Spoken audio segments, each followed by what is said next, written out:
2015년에 태국에서 태국 미인 대회가 있었는데 미스 태국에 우승자가 된 사람이 있습니다. 근데 이 사람이 세계적으로 화제가 됐어요.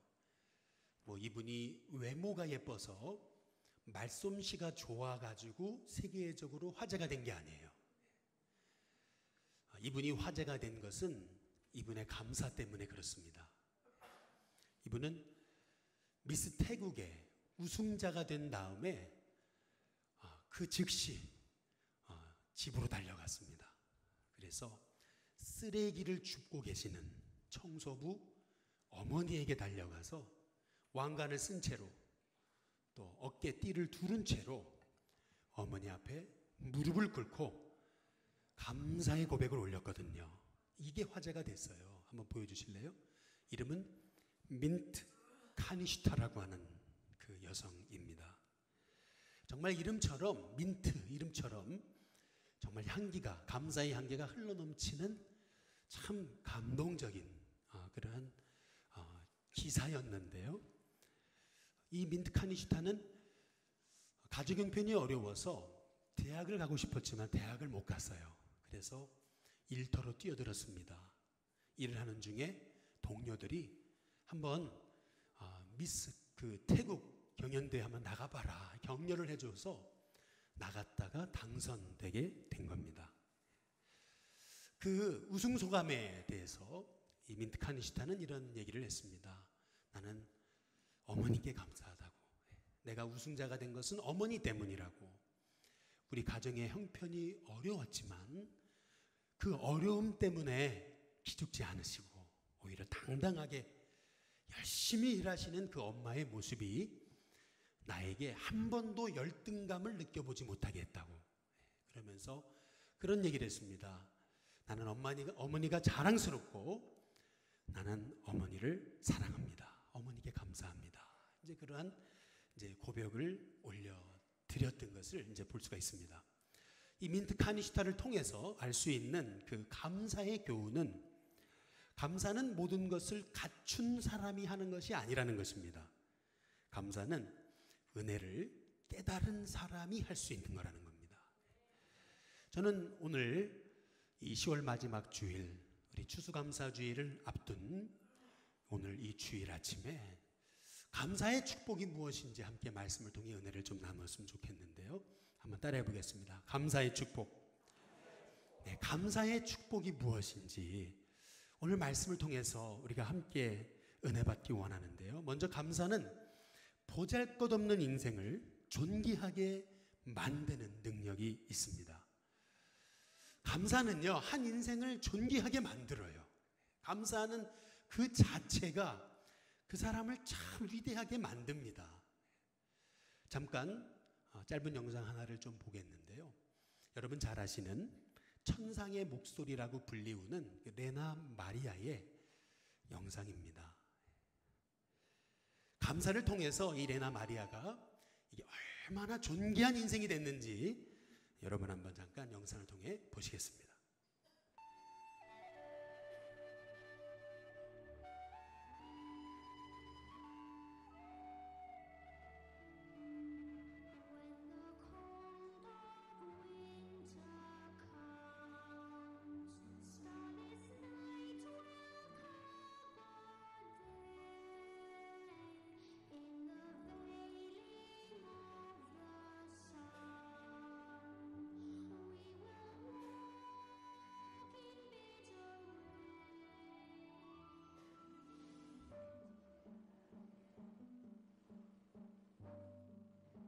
My name is Lena Maria.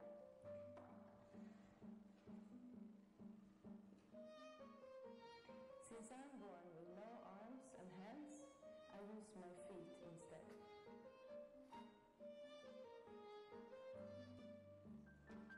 I was born with my handicap, but I don't find it hard to live with.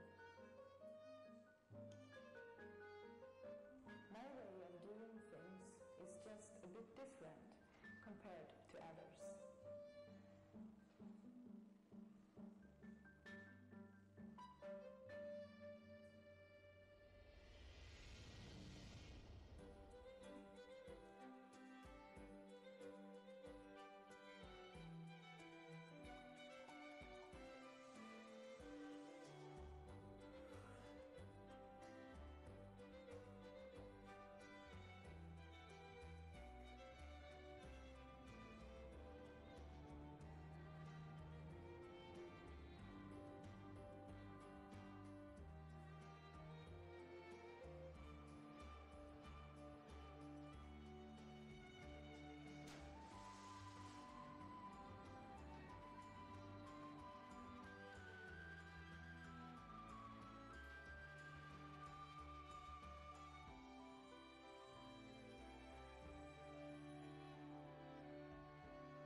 those things can be an encouragement to other people as well. Then I think I reach my best.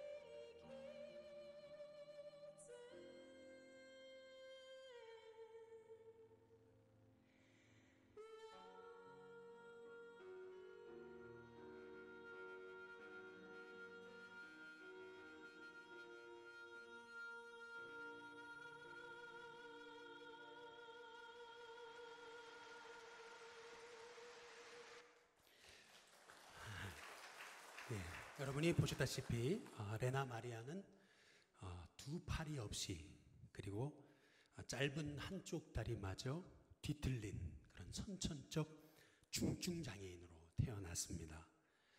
일어서서 걷는 데만 4년이 걸렸고요. 혼자 옷을 입는 데 걸린 세월이 무려 12년이었습니다. 그러나 인생을 비관하지 않습니다. 하나님께서 왜 내가 이 땅에 태어나게 하셨나고 원망하지 않았습니다.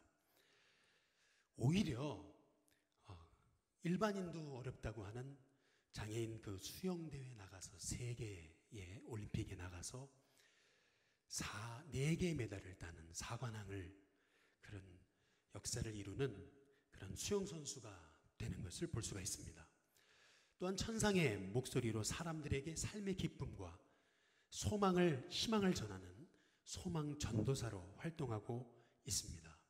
이 레나 마리아는 얘기합니다. 내가 장애인이었기 때문에 사람들이 이렇게 내 말에 귀를 기울이고 장애인이기 때문에 내 말에 감동을 받는 것이 아닌가 생각한다는 겁니다. 그래서 이 레나 마리아는 이런 얘기를 합니다. 내가 장애인인 것에 대해 감사하다고 말이죠. 이 레나 마리아의 감사를 통해서 우리는 감사는 조건이 아니구나. 감사는 우리의 믿음의 선택이고 또한 우리의 믿음의 고백이라는 것을 알 수가 있는 것입니다. 탈무드는 이렇게 얘기합니다. 세상에서 가장 사랑받는 사람은 사람을 칭찬하는 사람이라면 세상에서 가장 행복한 사람은 감사하는 사람이다 라고 그렇게 이제 말하고 있습니다. 저는 우리 진교회 성도님들이 참 감사함을 통해서 행복한 하나님의 종들 될 수 있기를 주님의 이름으로 축복합니다. 여기 오늘 우리가 함께 읽은 말씀은 다윗의 감사시입니다. 다윗의 수많은 감사시 중에서 제일 짧은 것 중에 하나를 함께 읽은 것입니다. 하나님이 왜 다윗에게 이렇게 많은 복을 주셨나? 전무후무한 복을 다윗에게 주신 이유가 뭘까? 평생감사라고 하는 책, 정관 목사님이 쓰신 책에 보니까 신약을 대표하는 감사인물 한 사람 뽑으라고 한다면 사도 바울을 뽑는데요. 구약을 대표하는 감사인물 한 사람 뽑으라면 이제 다윗을 뽑는다는 겁니다. 이 두 사람의 공통점, 그것은 환경이 좋아서 감사한 게 아니라는 거죠. 두 사람 다 환경은 어려웠지만 오히려 그 어려운 환경 속에서 감사를 선택했다는 겁니다. 아니, 감사로, 끊임없는 감사로 그의 삶을 채웠다라고 하는 것이죠. 특히 신구약을 통틀어 가지고 감사 인물 한 사람을 뽑아라 그러면은 다윗 한 사람을 뽑는다는 거예요. 그래서 도대체 다윗이 어떻게 감사했는가 한번 성경을 찾아보니까 우리 시편 136편에 시편 136편 1절을 보면은 시편 136편은 총 26절로 되어 있거든요. 그런데 1절부터 26절 마지막 절까지 절마다 끊임없이 여호와께 감사하라, 여호와께 감사하라, 여호와께 감사하라, 절마다 감사하라고 얘기하거든요. 우리 시편 136편 한번 1절 한번 같이 읽어보겠습니다. 함께 있습니다. 시작. 여호와께 감사하라. 그는 선하시며 그 인자하심이 영원하미로다. 감사하라. 구원하신 하나님께 감사하라. 지키신 하나님께 감사하라. 승리케 하신 하나님께 감사하라. 그러더니 시편 136편 26절에 보니까 이렇게 마치는 겁니다. 한번 같이 읽습니다. 함께 있습니다. 시작. 하늘의 하나님께 감사하라. 그 인자하심이 영원하미로다. 얼마나 이 다윗이 감사하며 살았는지 여기서 끝나지 않고 하나님께서 내게 주신 감사를 만민 중에 알게 하겠다라고 시편 105편 1절에서 이제 고백하고 있는 것을 이제 볼 수가 있습니다. 우리 시편 105편 1절 한번 같이 한번 읽어보겠습니다. 함께 있습니다. 시작. 여호와께 감사하고 그 이름을 불러 아뢰며 그가 하는 일을 만민 중에 어떻게 해요? 이 감사함을 만민 중에 알게 하겠다. 그래서 시편 57편 9절에 주여 내가 만민 중에서 주께 감사하겠습니다. 문 나라 중에서 주님을 찬송하겠습니다 라고 얘기하거든요. 오늘 함께 읽은 우리 시편 100편 우리 4절에도 말씀해 보니까 우리 한번 같이 한번 읽어보겠습니다. 함께 있습니다. 시작. 감사함으로 그의 문에 들어가며 찬송함으로 그의 궁정에 들어가서 그에게 감사하며 그의 이름을 송축할지어다. 감사함으로 그의 문에 들어가라. 궁정에 들어가라. 그에게 감사하며 그의 이름을 송축하고 찬양하라. 이게 다윗의 이게 평생의 고백이거든요. 감사로 인생을 물들이고 감사로 자기의 인생을 채웠던 이 다윗의 삶, 하나님이 복을 주실 수밖에 없다는 겁니다. 다윗은 그의 인생에 셀 수 없는 고난을 당했습니다. 그러나 그는 셀 수 없는 감사를 또한 드린 인물인 것이죠. 다윗의 감사는 다윗을 존귀한 인생으로 만든 겁니다. 여러분, 감사는 여러분의 인생을 복되게 하고 존귀하게 합니다. 저는 우리 신교회 성도님들이 이 10월 이 마지막 주일 2018년 하나님이 여기까지 인도하셨구나. 지금까지 지켜주셨구나. 하나님이 붙드셔서 내가 여기까지 살고 있구나 라고 하는 고백을 가지고 정말 감사하는 성도님들 한 주간이 될 수 있기를 주님의 이름으로 축복합니다. 두 번째로 감사의 축복은, 감사는 우리가 그토록 찾고 또 찾던 행복이 무엇인지 발견하게 하는데요. 여러분, 행복은 먼 데 있는 것이 아닙니다. 행복은 꼭 성공해야, 뭘 이루어야, 뭐 대단한 업적을 남겨야 여러분 우리가 행복한 게 아닌 거라는 겁니다. 행복은 감사하는 마음이 있습니다. 저는 우리 일신교회 성도님들이 감사하는 마음으로 하나님이 주신 진짜 복을 얻으시는 종들 되시길 주님의 이름으로 축복합니다. 요새 우리 토요일마다 우리 새가족 예수 영접학교를 하고 있습니다. 이번에 우리 일기를 하고 있는데, 이번 일기는 하나님 그렇게 예비하신 것 같아요. 우리 연세 드신 분들이 다 오셨어요. 연세 드신 분들이 오셨는데 막상 연세 드신 분들하고 이제 성경 공부, 제자 훈련, 새가족 예수 영접학교를 하려니까 이거 안 해봤어요. 그렇게 한 번도. 제가 여지껏 목회 중에 처음에는 참 고민을 했어요. 어떻게 해야 되나. 그러다가 제 마음에 하나님이 참 이 귀한 분들을 이렇게 보내주셨는데 최선을 다해야지, 이제 이런 생각을 가지고, 제가 할머니 분들이니까 이제 좀 이렇게 조실 수도 있고, 이제 그래서 제가 조금 예수 영접 학교를 하면서 죄송합니다, 좀 오버를 하고 있습니다. 좀 오버하면서 좀 하고 있는데, 그렇게 하다 보니까 한 번은 이제 제 곁에 앉으셨던 한 성도님에게 제가 저도 모르는 사이에 튀어나온 말이 뭐냐면은, 성도님 처음 우리 교회 나오셨을 때 어떠셨는지 아시냐고 제가 물어봤어요. 제가 여기 여러분들 계시는데 얘기해도 되냐고 그랬어요. 근데 그분이 얘기해도 된대요. 제가 솔직히 말씀드리면은요, 성도님을 처음 뵀을 때가 우리 교회가 그 환경병원 방한복 나눔할 때 처음 뵀는데, 우리 교회에서 따뜻한 떡국을 끓여가지고 대접을 해드렸지 않아요? 그런데 성도님이 저 구석에서 혼자 앉으셔가지고 모자를 뒤집어 쓰고 계속 떡국만 쳐다보시면서, 사람은 한 번도 보지 않고 그렇게 떡국만 드시다가 가신 거 아시냐고. 그런 그 성도님이었기 때문에 제 마음에 깊이 남았었다고. 그러면서 이제 저분이 꼭 예수님 믿으셔야 되는데 라고 생각만 하고 있었거든요. 그런데 이분의 얘기, 자기 발로 우리 교회 오신 거예요. 근데 교회 오셔서 얼마나 바뀌신지 아냐고. 성도님 제가 처음 뵀을 때 웃는 모습을 못 뵀는데, 이제 그랬더니 이제 이분이 하시는 말씀이 그래요. 제가 일신교회 나와서 정말 행복해졌다는 거예요. 그러면서 너무 정말 가진 게 없어도 감사하고, 그리고 요새는 막 사람을 배려하고 싶대요. 그러니까 이제 우리 교회 장로님 곁에 계시던 장로님 한 분이 뭐라 하시냐면은, 그렇지 않아도 동사무소를 갔는데 누가 와가지고 막 커피를 타주더래요. 장로님 커피를 타주더래요. 보니까 그 성도님이더래요. 그래가지고 저분이 저렇게 바뀌었네 해서 너무 놀랬다는 거예요. 예. 그러니까 이제 그분이 하시는 말씀이 뭐라 하냐면은, 너무 정말 이렇게 예수님 믿는 게 행복하고 기쁜지 몰랐다고. 예. 여러분, 제가 그분께 배운 게 있어요. 그게 뭐냐면, 여러분 가난해도 예수님 때문에 행복하시다는데, 여러분 그러면 다 된 거 아니겠습니까? 저는 우리 신교회 성도님들이 정말 예수님 믿고 하나님 주시는 진짜 복을 누리시기를 주님의 이름으로 축복합니다.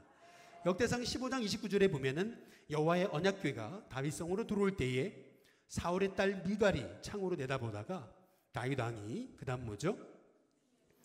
춤추며 뛰노는 것을 보고 그랬거든요. 그 마음에 업신여겼다 그랬어요. 다윗은 다윗성에 하나님의 교회가 들어올 때에 다윗은 정말 어린아이처럼 어린아이의 마음을 가지고 막 뛰놀거든요. 너무 왕이 그러니까 이제 아내가 됐던 이 미갈이, 아니 왕이 채통도 없이 저런다고 말이죠. 예. 막 그러면서 막 이렇게 조롱하거든요. 그러나 다윗은 아랑곳하지 않고 막 그 마음에 어린아이와 같은 기쁨과 감사가 있는 거예요.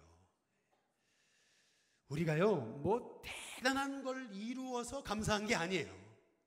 여러분 마음 안에 어린아이와 같은 기쁨, 어린아이와 같은 감사함이 있는 것이 복입니다. 내 마음에 작은 거 하나도 감사할 수 있는 그 어린아이와 같은 그 순수하고도 단순하고도 순진한 그 감사, 여러분 그 감사가 저는 우리 인생을 복되게 하는 줄로 믿습니다. 전광 목사님이 쓰신 그 행복한 감사학교라는 책이 있더라고요. 거기 보니까 우리의 삶에서요 어려움을 당해도 얼마든지 그 속에서 감사할 수 있다는 거예요. 10가지 어려움 중에서 드릴 수 있는 일상에서의, 한번 따라해 보겠습니다. 가시감사. 가시도 감사할 게 있다는 거예요. 10가지. 여러분 제가 주보에 여러분께 좀 껴드렸는데 한번 가져가셔서 한번 집에 붙이시거나 이렇게 여기 식탁에 좀 놓으시라고 제가 좀 여러분께 주보에 껴드렸는데 한번 보실래요? 먼저 첫 번째, 아픔 중에도, 아픔이 있어도 희망을 잃지 않아서 감사할 수 있대요. 시험에 떨어져도 포기하지 않고 다시 도전할 마음을 주셔서 감사하대요. 실직했어요. 그러나 나를 위로하고 격려해주는 든든한 가족이 있어서 감사하다는 거죠. 외로워요. 그러나 그 외로운 시간에 나를 사랑하시는 주님을 생각할 수 있어서 감사하다는 거예요. 속썩이는 자식이 있습니까? 그러나 그 속썩이는 자식을 통해서 인생을 또한 배우게 되니까 감사하다는 거죠. 제가 이번에 그 전도를 나갔다가 저희 우리 일신교회 세 가족분이세요. 그런데 전도를 하러 나갔다가 제가 그분의 하시는 말씀에 참 은혜를 받았어요. 근데 그게 뭐냐면은 그런 얘기를 하시더라고요. 제 인생에서 가장 자랑스러운 게 뭐냐면은 삼형제를 기르는데 너무 어려웠다는 거예요. 너무 어려워가지고 그 학비 내느라고 여기저기서 돈을 꿔가지고 그렇게 그 아이들 뒷바라지를 했다는 거예요. 그런데 한 아이가 그 어려운 줄도 모르고 또 재수를 하겠다고 그랬대요. 그런데 턱까지 내가 못한다라고 얘기를 하려고 하다가 그래도 내가 죽는 한이 있더라도 내가 이 아이를 내가 이렇게 가르쳐야지 하는 마음으로 정말 힘들어도 참고 또 참고 가르쳤다는 거예요. 그 결과 자식들이 다 잘 됐다는 거예요. 내가 인생에서 가장 자랑스러운 일, 힘들어도 이렇게 자식들을 정말 잘 길러서 감사하다고 이제 그런 얘기를 하시는 걸 보면서 제게 참 크게 은혜가 됐어요. 그 한마디가 말이죠. 여러분 6번째 보시면은 경제적인 어려움이 자녀들을 일찍 철들게 하시니 감사하대잖아요. 작은 집에 살게 되니까 청소할 것이 많지 않아서 감사되잖아요. 잠시 외톨이가 되었을 때 지나온 삶을 되돌아볼 수 있게 돼서 감사하다는 거예요. 사고로 육체적 아픔을 겪고 있지만 그로 인해 가족의 소중함을 느끼게 돼서 감사하고, 힘든 직장 생활을 하면서 그동안 부모님이 걸어오신 고단한 삶을 이해할 수 있고 감사할 수 있게 돼서 감사하다는 거예요. 여러분, 감사는 조건이 아닙니다. 감사는 마음의 태도입니다. 많이 가져서 꼭 뭔가를 이루어서 감사하겠다. 여러분, 감사하지 못합니다. 감사는 마음의 관점이에요. 감사할 때 하나님이 내게 주신 은혜를 알게 됩니다. 감사할 때 내가 얼마나 행복한 사람임을 알게 되는 거예요. 그래서 감사가 행복의 문을 여는 열쇠가 된다는 거죠. 그래서 우리 하나님이 범사에 감사하라, 이것이 너희를 향한 하나님의 뜻이라고 말씀하셨잖아요. 우리가 할 일은 오직 기도와 감사뿐이라는 거예요. 저는 우리 신교회 성도님들이 우리가 할 일, 우리가 할 일 아니잖아요. 우리가 할 일은 오직 기도고, 우리가 할 일 불평 아니잖아요. 안 되는 거 안 된다고 그렇게 그냥 왜 안 되나 해봤자 안 돼요. 여러분, 맡기세요. 그리고 기도하세요. 그리고 감사하세요. 하나님께서 여러분에게 정말 어려움도 이길 수 있는 힘과 은혜를 덧입혀 주시리라 믿습니다. 마지막 세 번째로, 감사는 불가능을 가능으로 만드는 놀라운 기적의 통로임을 알 수가 있습니다. 전광 목사님의 행복한 감사학교에 보니까 사업가 스탠리 텐이라고 하는 사람의 일화가 나와요. 이분은 사업을 세워서, 회사를 세워서 많은 돈을 벌고 유명해졌습니다. 근데 갑자기 그 성공했을 때 척추암 3기라는 진단을 받습니다. 당시에는 이 척추암이라는 것은 약물과 또 수술로도 치료하기 힘든 병이었다는 거죠. 이 사실이 알려지니까 사람들이, 아니 이제 스탠리 텐도 별거 없구나, 절망 중에 곧 죽을 거구나, 이제 이런 생각들을 한 것이죠. 그런데 아니 몇 달 후에 이 사람이 그 병상에서 자리를 툭툭 털고 일어나가지고 건강하게 다시 출근한 거예요. 아니 사람들이 너무 놀라서, 아니 척추암을 극복한 비결이 뭐냐 이제 이렇게 물었거든요. 그랬더니 이 스탠리 텐이 했던 말이 그거라는 거예요. 저는 하나님께 감사한 것밖에 없다는 거예요. 하나님 앞에 매 순간 이렇게 감사했다는 거예요. 병들어도 감사합니다. 병들어 죽게 돼도 감사합니다. 여지껏 하나님 여기까지 인도해 주셔서 감사합니다. 제가 죽음 앞에 서 있지만 제가 드릴 것은 감사할 것밖에 없습니다. 이렇게 매일 감사하고 또 감사하고 감사했더니 어느 순간 암세포가 완전히 사라지고 건강을 되찾았다는 거죠.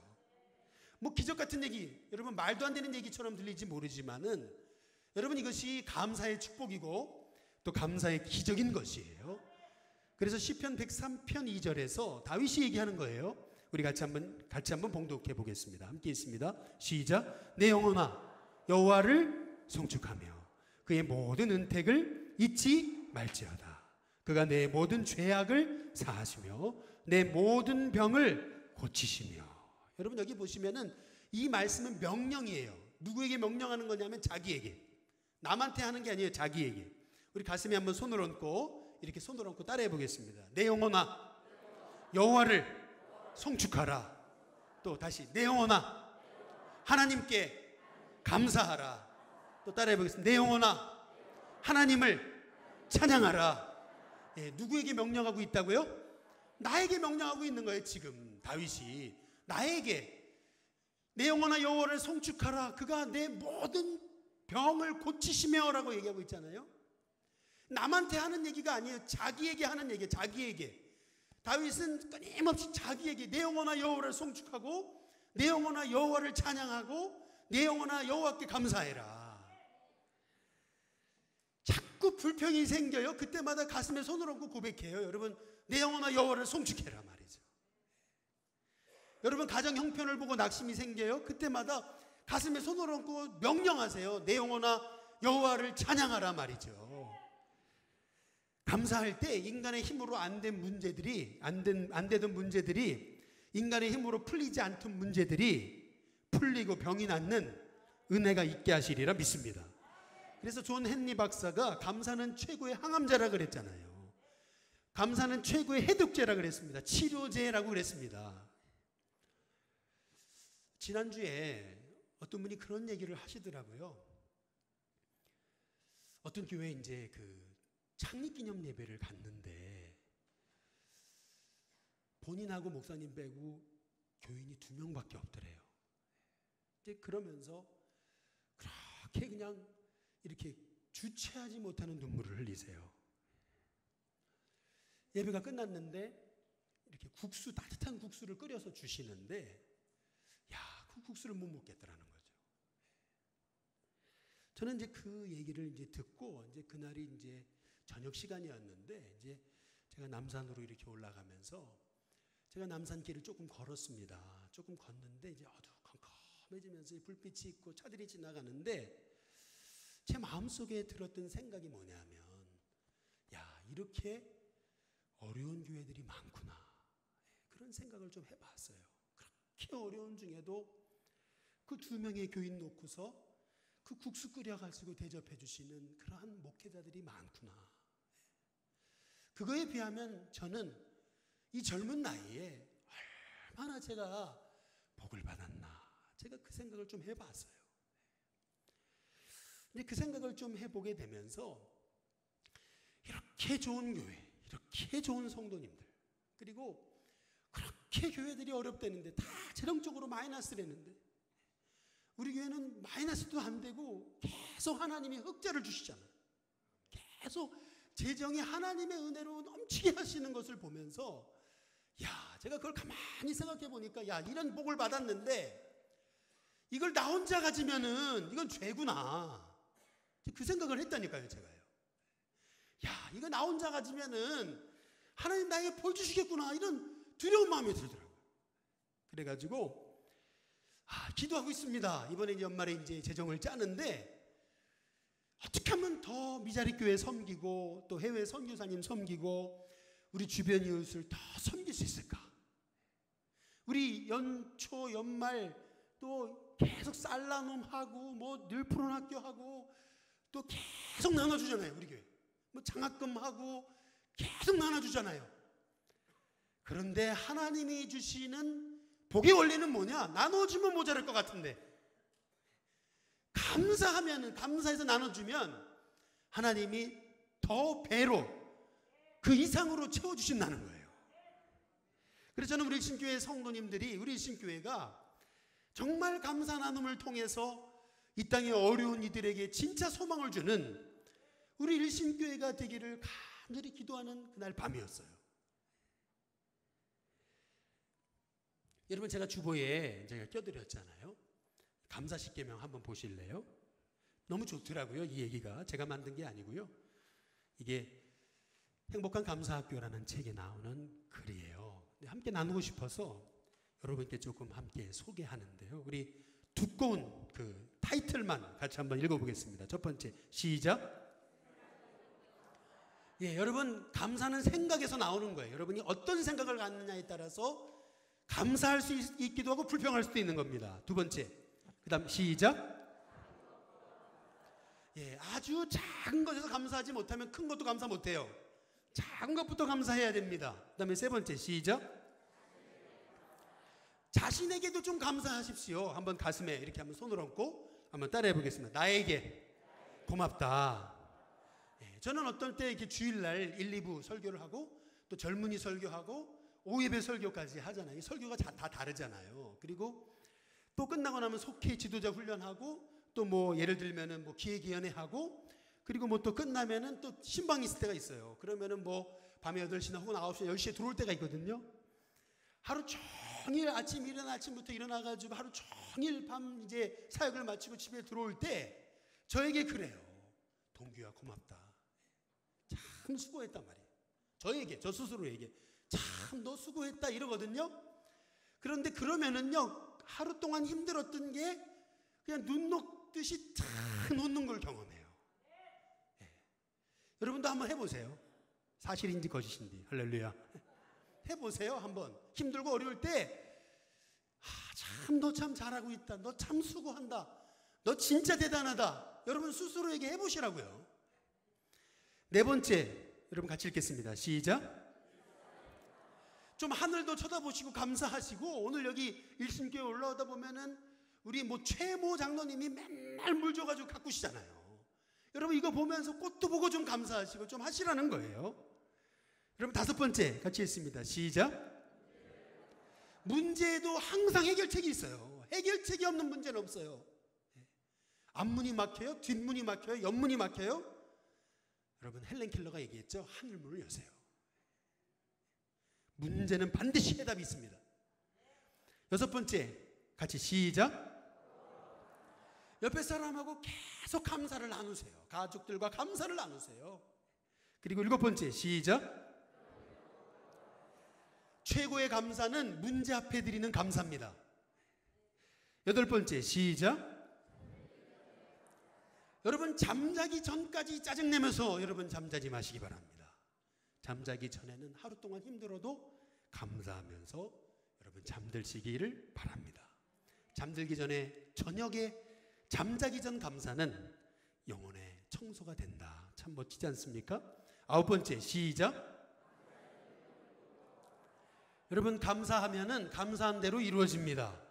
따라해 보겠습니다. 감사하면 감사한 대로 이루어진다. 옆에 분한테 인사해 보겠습니다. 감사하면 이루어집니다. 한번 인사해 보겠습니다. 여러분, 그거 알아야 돼요. 말의 능력을 알아야 돼요. 여러분, 말이 얼마나 중요한지 몰라요. 이 말이요, 이 엄청난 능력이 있습니다. 어떤 말을 하느냐 중요해요. 감사하면 감사한 대로 이루어집니다. 감사하십시오. 열 번째, 마지막으로 같이 읽습니다. 시작. 우리의 삶에 은혜 아닌 것은, 감사 아닌 것은 하나도 없어요. 감사하십시오. 저는 우리 신교회 성도님들, 복 있는 성도님들 될 수 있기를 주님의 이름으로 축복합니다. 복 있는 삶을 살려면 감사해야 돼요. 원망하고 어떻게 복을 받을 수 있어요? 쓰레기에는 여러분 파리와 모기가 몰려들게 돼 있어요. 그런데 꽃에는 여러분 벌이 몰려드는 거예요. 나비가 몰려드는 겁니다. 마찬가지로 여러분이 감사하게 되면은 하나님의 복이 임합니다. 감사할 게 있어야 감사 어떻게 하냐고요? 여러분, 감사할 게 있어야, 여러분 그렇지 않습니다. 감사해야 여러분에게 하나님의 복이 임합니다. 내일부터 우리 추수감사, 우리 특별 새벽기도회가 열리는데 함께 오셔서 감사로 한 주간 물들이시기를 바라고, 못 오셔도 있는 자리에서 감사로 하루를 시작하십시오. 여러분의 삶에 이번 한 주간만이라도 정말 감사하면서 승리하는 일신교 성도님들 되시기를 주님의 이름으로 축복합니다. 기도하겠습니다.